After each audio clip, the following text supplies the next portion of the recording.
14-year-old Tashantis Roberts had a beautiful smile.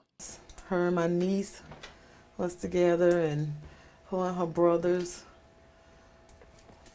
they loved each other so much. Oh my God.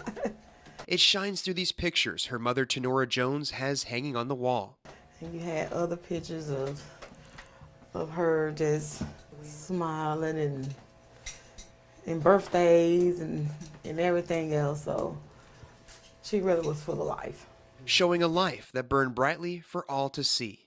She always had a smile on her face. She showed love no matter where she went. Burning brightly until it was extinguished during a gang-motivated drive-by shooting in 2015. For just my daughter just laying on the sofa watching a movie and somebody to drive by and shoot my house up over 24 times, and that innocent person got killed. Shot in her own home, in what was supposed to be a safe place. The bullets not even meant for her. And it's just hard enough for me to bury one of my kids. That is the worst feeling and pain that a parent have to go through. Roberts is just one of many caught in the crossfire of Macon's gang violence. Bibb County District Attorney David Cook knows this all too well.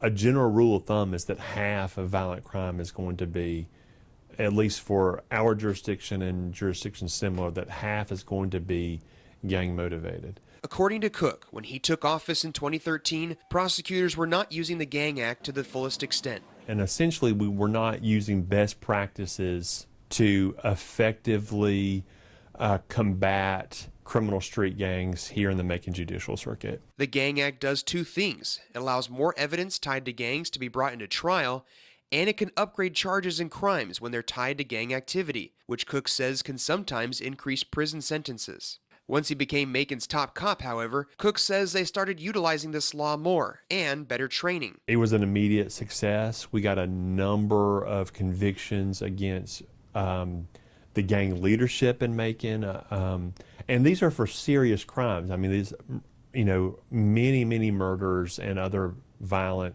crimes, many shootings. We checked the numbers of how many people were charged with and convicted of Gang Act charges since Cook took office to see if this was true. You can see the number of people convicted for the Gang Act goes up dramatically after Cook's push to target gangs.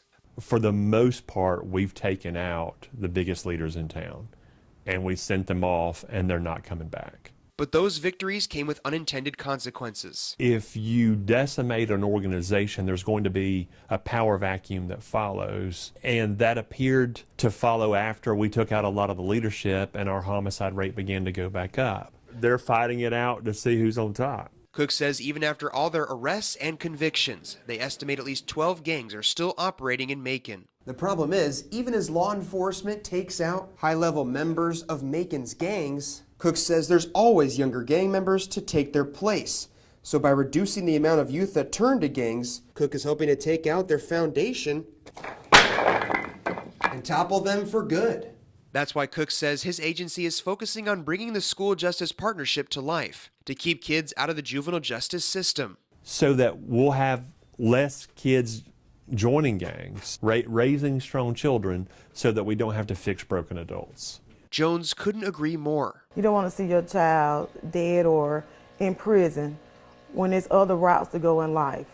There's so much potential out here for these kids. It's just sometimes they need a little guidance. But until the school justice partnership gets off the ground, violent crime still runs high. According to stats from the Bibb County Sheriff's Office, we saw more homicides in 2018 than in any of the past 5 years. Jones says she's taken notice. It's a sad situation because it seems like the gang violence is getting worse. Despite the growing tide of violence, she still holds out hope for justice for her daughter. I have faith that they will solve my daughter's case.